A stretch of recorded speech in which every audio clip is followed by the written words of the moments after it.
Hello दोस्तों, मैं अखिलेश स्वागत करता हूँ आपके अपने ऑनलाइन प्लेटफॉर्म टीचिंग लेवल।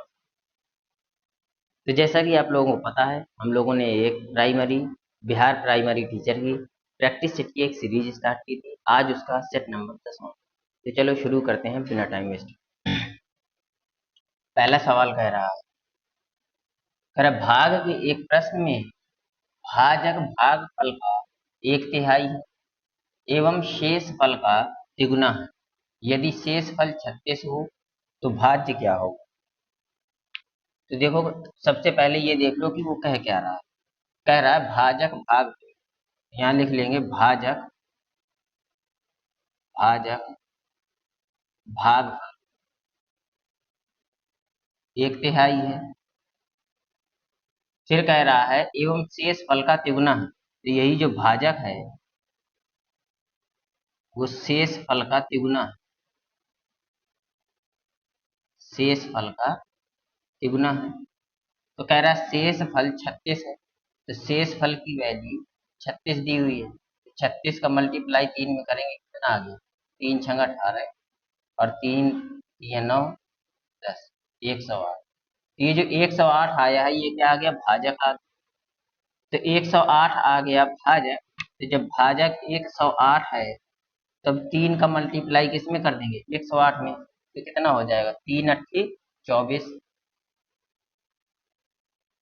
और 3 एकम 3, यानी 324 आ गया। तो ये जो भागफल है वो कितना आ गया, भागफल हमारा 324 आ गया।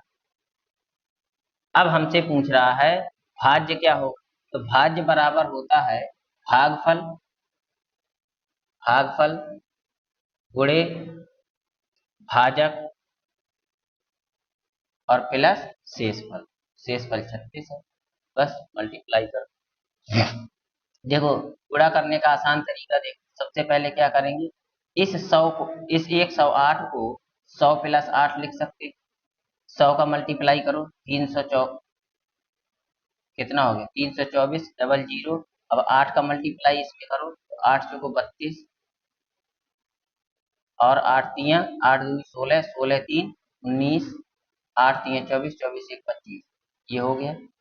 ऐड कर दो 2 9 9 4 3 और 36 इसमें और ऐड कर दो, कितना आ गया 6 8 9 3 12 और 10 5।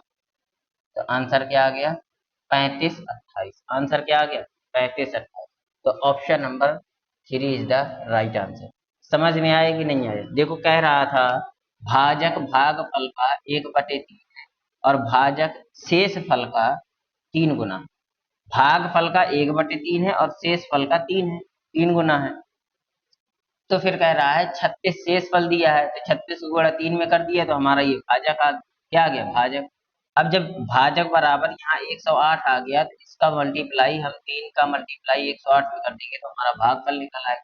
जब भागफल आ गया, भाजक है हमारे पास, शेष फल है तो बस शेष फल पे ये लगा दो, भाज्य बराबर भाजक गुणे भागफल प्लस शेष फल। आंसर आ जाएगा। कोई दिक्कत परेशानी। चलो देखो, नेक्स्ट क्वेश्चन देखते हैं। क्वेश्चन नंबर 2 कह रहा है जब किसी वस्तु का मूल्य 10% कम कर दिया जाए तो बिक्री 30% बढ़ जाती है, तो कुल राजस्व पर क्या प्रभाव पड़े। इसको यहाँ लगाते हैं।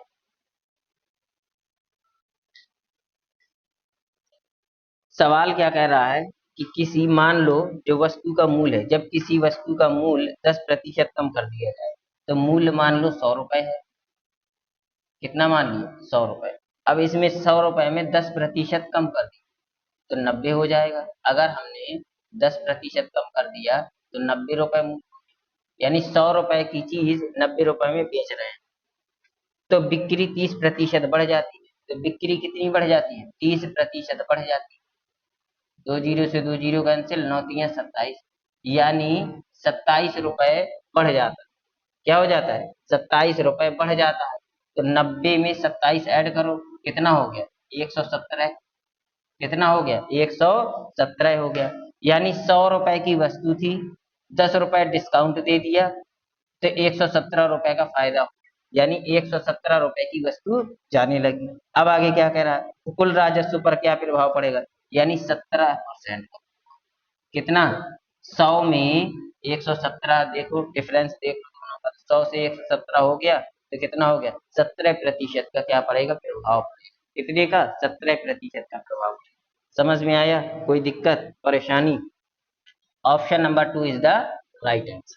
चलो नेक्स्ट सवाल देखते हैं, सवाल नंबर तीसरा। कह रहा है संतरों की एक पेटी 250 रुपए में खरीदी, 25 रुपए का लाभ प्राप्त करने के लिए उसे किस मूल्य पर बेचना होगा? ये भी कोई सवाल? अब आपसे कोई कह दे हमने 10 रुपए की कोई चीज खरीदी, 5 रुपए का प्रॉफिट कमाना है, तो भाई 15 रुपए का बेच देंगे। सीधा सा सवाल है। तो कह रहे हैं संतरों की एक पेटी 250 रुपए में खरीदी है और 25 रुपए का लाभ कमाना है, भैया 275 की बेच। Option number 4 is the right answer. कोई दिक्कत परेशानी? सवाल नंबर चौथा देखते हैं। सवाल नंबर चौथा कह रहा है दो संख्याओं का गुणनफल 1,15,625 है, उनमें से एक संख्या 125 है, तो दूसरी संख्या ज्ञात है। क्या कर रहा है? दूसरी संख्या ज्ञात। तो कोई दो संख्याएं हैं, मान लो ए और बी है, ये दो संख्याएं, इन दोनों का गुणनफल 1,15,625 है। तो एक संख्या कितनी है? 125 है, तो दूसरी संख्या ज्ञात करनी हो। मान लो ए की वैल्यू दी है, ये ए की वैल्यू दी हो, ए की वैल्यू कितनी दी है? 125। तो जब ए को नीचे ले जाएंगे तो बी बचेगा यहाँ, तो बी बटे 125 हो जाएगा। अब इसको काट दो, काटो जल्दी, 25 से काट दो, 25 पंचे 125, 25 चौको 100, 15 बच गया, 25 छक्का 150, फिर 6 बच गया, और 25 दूना 50 और 25 पंचे 100। फिर इसको 5 से काट, 5 नम 45, 5 दूना 10 और 5m 25, 925। Option number 2 is the right answer. कोई दिक्कत परेशानी? सवाल नंबर 5। सवाल नंबर 5वां कह रहा है 0.035 किलोमीटर कितने मीटर के बराबर है? तो आप लोगों को पता होना चाहिए कि 1 किलोमीटर में 1000 मीटर कितने होते हैं? 1 किलोमीटर में 1000 मीटर होते हैं। तो 0.035 किलोमीटर में कितने मीटर होंगे? 0.035 गुणे 1000। ठीक, तो जब 1000 करेंगे तो ये 3 अंक आगे खिसक जाएगा, दशमलव कहाँ आ जाएगा? यहाँ आ जाएगा। ये हो जाएगा 035.000। समझ आया? ये कितना हो जाएगा? 35 मीटर। यानी 0.035 किलोमीटर में 35 मीटर होंगे। Option number 1 is the right answer. Question number 6वां देखते हैं। क्वेश्चन नंबर 6वां क्या है? कह रहा है, ये सवाल अच्छा है थोड़ा सा। कह रहा है मैं एक अभाज्य संख्या हूँ, मैं एक अभाज्य संख्या हूँ, यदि मुझ में 2 घटाया जाता है तो भी मैं अभाज्य रहता हूँ, यदि मुझ में से 4 घटाया जाता है तो मैं 13 का अपवर्ग यानी 13 का मल्टीपल हो जाता हूँ, तो मैं क्या हूँ? तो देखो इसको ऑप्शन से लगाते हैं। किससे? ऑप्शन। तो सवाल कह रहा है मैं एक अभाज्य संख्या हूं, तो 17 अभाज्य संख्या है। यदि, तो ऑप्शन नंबर 1 लेते हैं, 17 में अगर 2 घटाते हैं, 2 घटाया जाता है तो भी मैं अभाज्य रहता हूँ। तो अगर 17 में 2 घटाओ तो 15, तो क्या 15 अभाज्य है? ये तो भाज्य है ना, ये क्या है? ये भाज्य है, तो ये तो नहीं होगी। दूसरा देख लो, 19 में 2 घटाओ, 19 में 2 घटाएंगे 17 बचेगा, 19 में 2 घटाया कितना बचा? 17 बचा। तो 17 तो अब सही है, अभाज्य है। फिर कह रहा है यदि मुझ में से 4 घटाया जाए, यदि 19 में 4 घटा दिया जाए तो कह रहा है मैं 13 का अपवर्ग हो जाता हूँ। 19 में 4 घटाओ तो कितना बचेगा? 13 बचेगा। 13 नहीं बचेगा, 15 बचेगा। क्या बचेगा? 19 में 4 घटाओ तो 15 बचेगा। अब जब 19 में 15, क्या 15 13 का अपवर्ग है, मल्टीपल है? नहीं है, तो ये भी नहीं होगा। तीसरा देख लो, ऑप्शन नंबर 43। 43 में 2 घटाओ 41 हो गया। 41 क्या है? वे अभाज्य है, बिल्कुल सही है। अब 43 में 4 घटाओ तो कितना आ जाएगा, 39 आ गया, 39 आ गया। और 39 13 का अपवर्थ है, 13 तिया 39, 3 बार में कट जाएगा, यही संख्या होगी। तीसरा ऑप्शन ही सही है हमारा। क्या है, तीसरा ऑप्शन ही सही है। चौथा चेक करने की जरूरत ही नहीं है, लेकिन चेक करना चाहो तो चेक कर सकते हो। चौथा देखो, चौथा चेक करना, 41 में 2 घटाया, कितना बच गया, 39 बच गया। अब ये कह रहा है कि मैं अभाज्य रहता हूं 2 घटाने पर, तो 13 तिया 39, 13 से कट रहा है, तो क्या ये अभाज्य है, नहीं, ये तो विभाज्य है, ये भी नहीं। कोई दिक्कत परेशानी। नेक्स्ट सवाल में कह रहा है, ये हमें संख्याएं दी हुई और इन संख्याओं को आपस में ऐड कर। देखो, इसको ऐड करने की, इस तरह की संख्याओं को ऐड करने के दो तरीके, या तो आप सबको पहले सीक्वेंस में लगा लें फिर ऐड कर लें, और या फिर आप डायरेक्ट भी ऐड कर सकते हैं। तो देखो, अगर हम पहले सीक्वेंस में लगाएं तो क्या हो जाएगा, देखो 62 0 2.5, फिर हो जाएगा दशमलव के नीचे हमेशा दशमलव रखो, 620 620.25, फिर 62.025, इसके बाद ये आ जाएगा 6.2025, इसके बाद ये आ जाएगा तो 0.6202। बस अब इन सबको ऐड कर दो। जब इन सबको ऐड कर देंगे तो क्या आ जाएगा, देखो यहाँ 5 आ जाएगा, यहाँ भी 5 2 7 आएगा, यहाँ भी 7 आ जाएगा, और 7 2 9 आया, फिर 5 2 7, 7 2 9, 9 से 15, यहाँ से लगाइए 1 2 2 4, 4 6 4 10, 10 1 13, और यहाँ से लगाइए 6 2 8, 8 1 9, और यहाँ 8 आ जाएगा, और यहाँ 6 कितने अंक बाद दशमलव है, 1 2 3 4 5 अंक बाद दशमलव है, 1 2 3 4 5 अंक बाद दशमलव, यहाँ दशमलव है कहीं ये संख्या, 6 8 9 1.5977, option number first, option number 1 is the right answer. ठीक है, पहला ऑप्शन आपका सही होगा। सवाल नंबर 8वां कह रहा है, क्या कह रहा है, 100 मीटर की रेस में सोनू 68.8 मीटर की दूरी तय कर घायल हो जाता है। सोनू का एक कदम 0.6 मीटर के बराबर है, तो शेष दूरी तय करने में उसे कितने कदम लेने पड़ेंगे। देखो, 100 मीटर की रेस थी, 100 मीटर की रेस थी, जिसमें से 68.8 मीटर वो चल गया, उसके बाद घायल हो गया, तो शेष दूरी कितनी बची, घटाओ जल्दी से, ये हो जाएगा 32 दशमलव, कितना हो जाएगा, 31.2, 31.2 मीटर दूरी बची इसकी। तो अब कह रहा है 0.6 मीटर के बराबर है, एक कदम कितने में चलता है, एक कदम चलता है 0.6 मीटर का, तो कितने कदम लेने पड़ेंगे, दशमलव से दशमलव हट गया, 6 से काटो, 6 पंचे 30, और 6 दूनी 12, यानी उसे 52 कदम लेने पड़ेंगे। क्या करने पड़ेंगे, अभी और 52 कदम और चलने पड़ेंगे, जिससे वह अपनी दूरी पूरी तय कर लेगा। Option number 4 is the right answer. कोई दिक्कत परेशानी। सवाल नंबर 9 क्या कह रहा है, सवाल नंबर 9 कह रहा है, एक महिला ने एक वस्तु को खरीदने में 2.5 रुपए की बचत की, 50 कह दो या 5 कह दो, यदि उसने वस्तु के लिए 25 रुपए खर्च किए, तो इस लेन देन में उसका लगभग प्रतिशत क्या होगा। देखो, सवाल को समझो पहले। सवाल कह रहा है कि 25 रुपए उसने खर्च किए और 2.5 रुपए की बचत की, तो 25 रुपए तो उसने खर्च कर ली और 2.5 रुपए की उसने बचत कर ली, तो 25 में 2.5 रुपए की बचत नहीं की। अरे वस्तु कितने की होगी भाई, 25 रुपए उसने खर्च कर लिए और 2.5 रुपए उसने बचा लिए, तो वस्तु कितने की होगी, 27.5 रुपए की होगी कि नहीं, कितने की होगी, वस्तु तुम्हारी 27.5 की होगी, उसने 2.50 रुपए क्या किया, डिस्काउंट ले लिया, मतलब इसमें इतने की इसने बचत कर ली, तो 25 रुपए की वस्तु पड़ गई उसे, यानी 2.50 रुपए की बचत हुई, किसमें, 27.50। इसमें 27.50 में दशमलव से दशमलव, और प्रतिशत कह रहा है कितना प्रतिशत लाभ हुआ, तो 100 का मल्टीप्लाई कर दिया, 0 से 0 कैंसिल, 25 एकम 25 और 25 11 बार में चला जाएगा।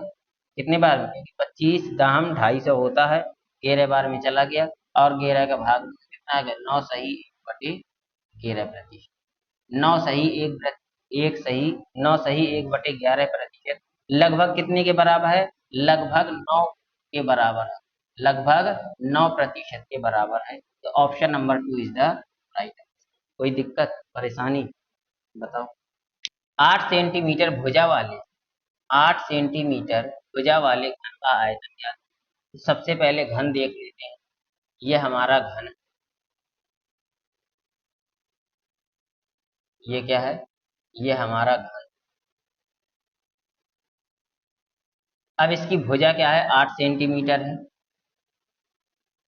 तो हमें पता है कि जो हमारा घन होता है, क्यूब होता है, उसकी सभी भुजाएं क्या होती हैं? एक बराबर। तो इसका जब आयतन निकालेंगे तो क्या हो जाएगा? अगर a बराबर 8 सेंटीमीटर है तो घन का आयतन होता है बराबर a क्यूब। क्या होता है? a cube. तो 8 का अगर क्यूब कर देंगे तो कितना हो जाएगा? 512 centimetre. Option number 2 is the right answer. सवाल नंबर 11। सवाल नंबर 11वां क्या कह रहा है? सवाल नंबर 11 कह रहा है, ये संख्या दी हुई है, कह रहा है 4 के स्थानीय मानों के अंतर ज्ञात करो।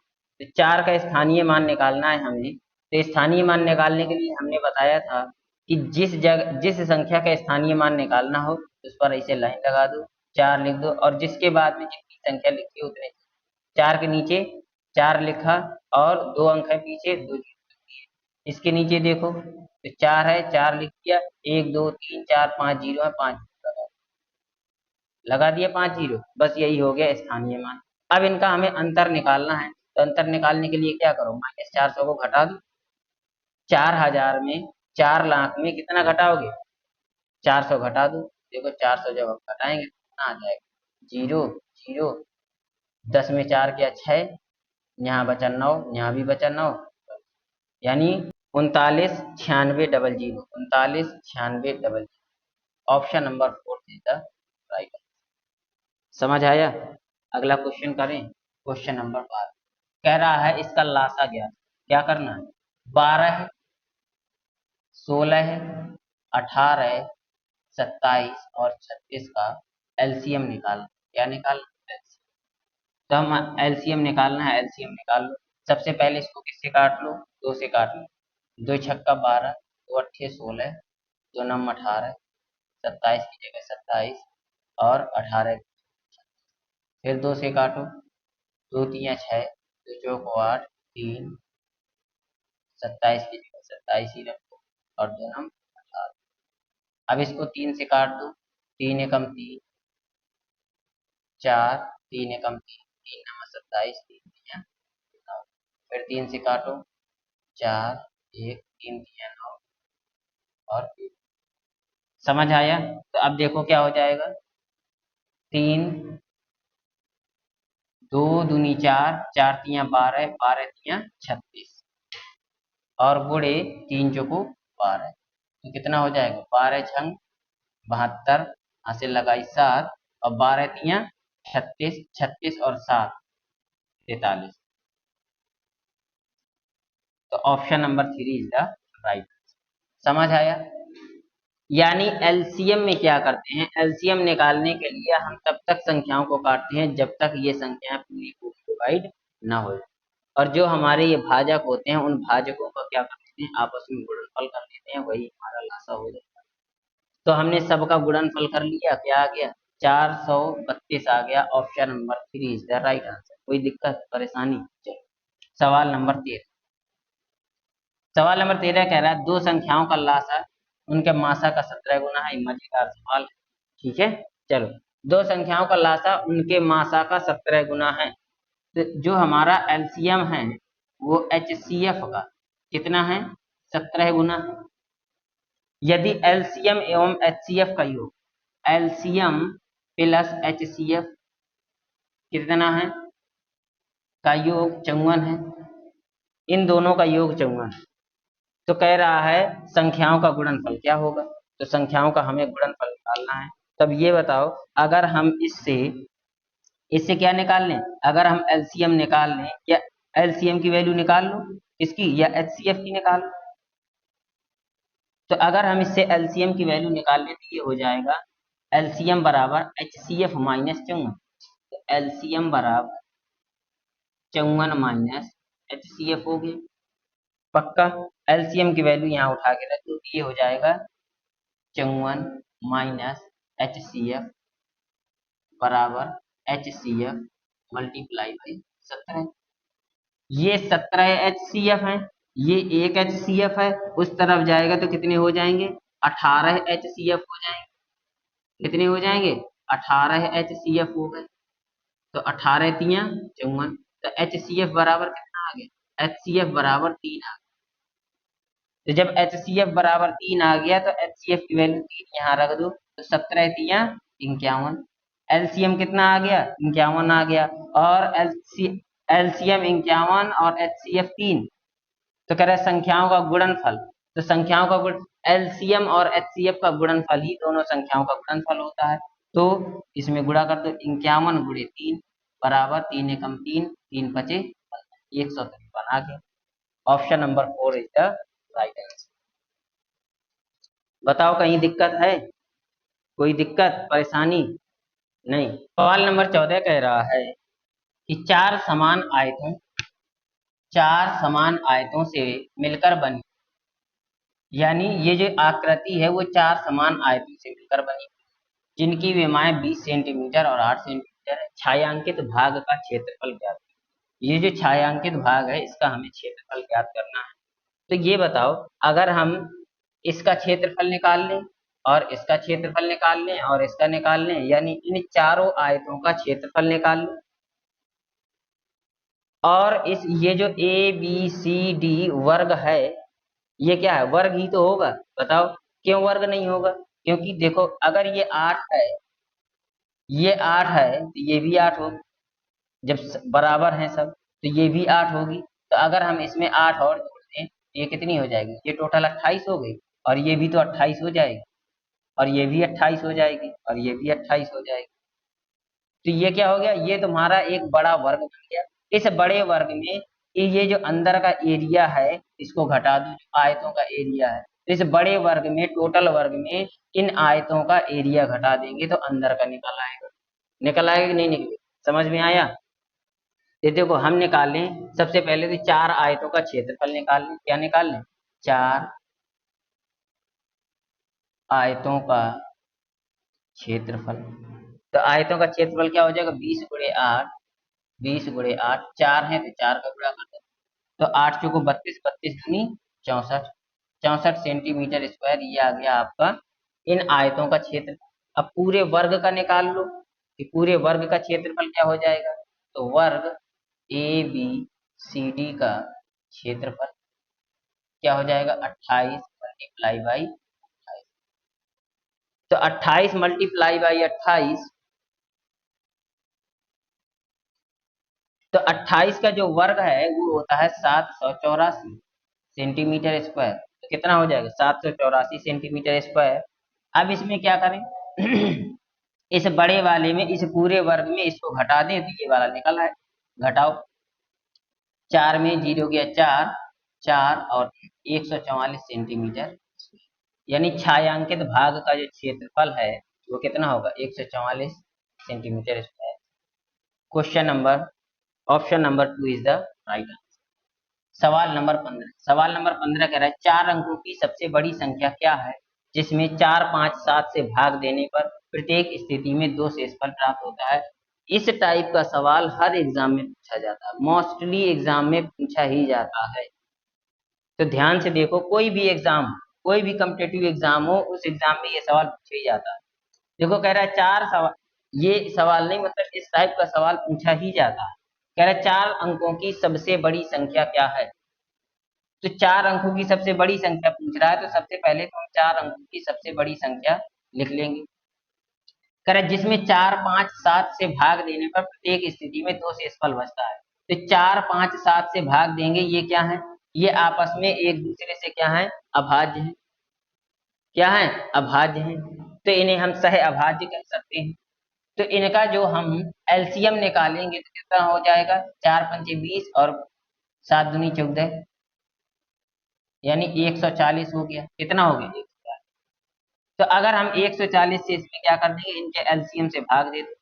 जो संख्याएं दी हुई हैं, मतलब यह है कि अगर इन संख्याओं के एलसीएम का भाग इसमें चला जाएगा तो इन सभी संख्याओं का चला जाएगा। तो देखो ध्यान से, 140 का भाग दो, 4 पंचे 20, 7 दूनी 14। तो यहाँ कितनी बार में चला जाएगा, 7 बार।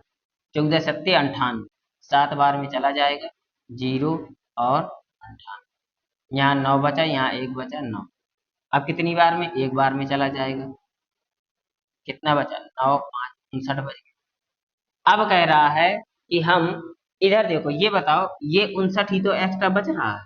अगर ये 59 हम इसमें घटा दें तो यानी 4, 5, 7 से पूर्णतः विभाजित हो जाएगा। 9, 9, 9, 9 में 59 घटा दो तो कितना बचा, 0, 4, 9, 9।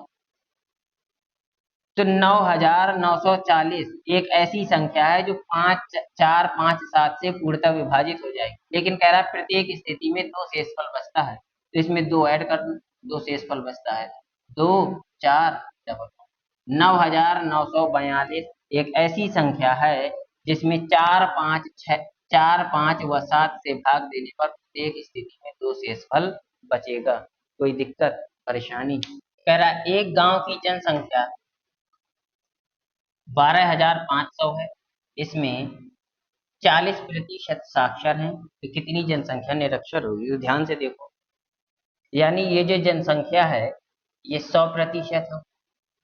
100% की वैल्यू 125 है कि नहीं है। तो इसमें कह रहा है 40% साक्षर है, तो कह रहा है निरक्षरों की संख्या कितनी होगी। तो भाई अगर 40% साक्षर हैं तो निरक्षरों की संख्या 60% होगी, नहीं होगी।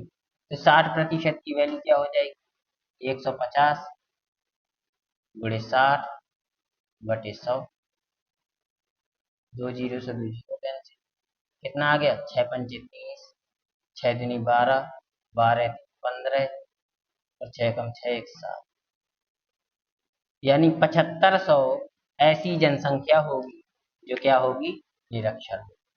समझ में आया, कोई दिक्कत परेशानी। सवाल नंबर 17, सवाल नंबर 17 मजेदार है। कह रहा है एक आयताकार टैंक के आधार का क्षेत्रफल 6500 सेंटीमीटर है एवं भरे टैंक पर पानी का आयतन 2.6 मीटर क्यूब है। पानी के टैंक की गहराई क्या है। ये हमारा आयताकार टैंक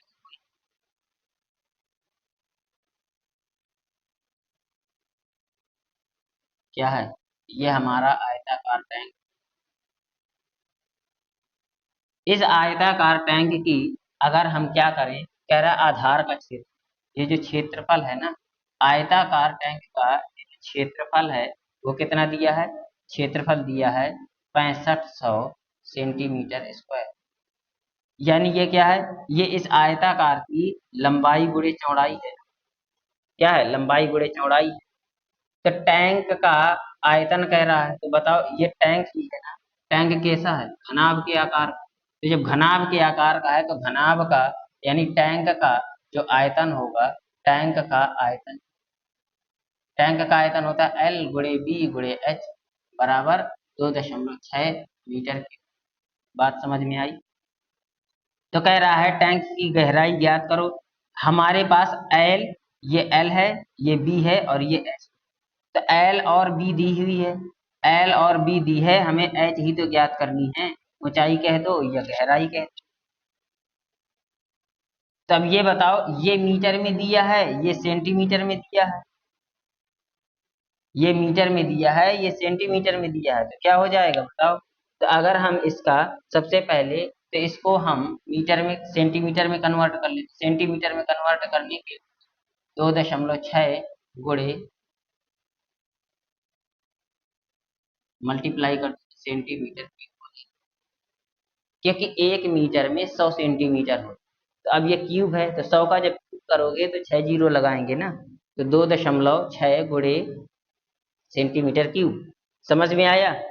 तो अब बताओ, अब हमें क्या करना है, हमें एच ही तो निकालना है। तो एच निकालने के लिए हम क्या करें, एच निकालने के लिए एल और बी नीचे चला जाएगा और एच बराबर क्या हो जाएगा, एल इंटू बी दे दिया है। तो 6500 सेंटीमीटर स्क्वायर क्या हो जाएगा, 6500 सेंटीमीटर स्क्वायर। सेंटीमीटर स्क्वायर से सेंटीमीटर क्यूब कर दिया, यानी 1 सेंटीमीटर यहाँ बच जाएगा। अब देखो, एक दशमलव हटाओ, एक जीरो बढ़ा लो, 3 जीरो से ये 3 जीरो कैंसिल, 13 दूनी 26, 13 पचे 65, कितना आ गया, एच बराबर आ गया, यहाँ से काट दो, 5 दूना 10 और 2 दूनी 4, ये आ गया 400। ठीक है, 400 सेंटीमीटर क्या आया, 400 सेंटीमीटर। तो कहीं 400 सेंटीमीटर है क्या ऑप्शन में, नहीं है। तो ऐसा नहीं कि सवाल गलत है, इसको हमें मीटर में चेंज कर, मीटर में चेंज करने के लिए 100 से भाग कर दो, तो 400 बटे 100 बराबर 4 मीटर। कितना आ गया, 4। Option number 2 is the right. तो इसकी गहराई कितनी होगी, यानी कि गहराई होगी 4 मीटर। कोई दिक्कत परेशानी? और ये सवाल था हमारा आज का लास्ट सवाल। इस सेट में 17 सवाल ही थे। कितने थे, 17 सवाल। तो अगर आप लोगों को ये सेशन पसंद आ रहा हो तो आप इस सेशन को अपने दोस्तों तक भी पहुंचाएं, ताकि उन लोगों को इसका भी लाभ मिल सके। ठीक है, जय हिंद।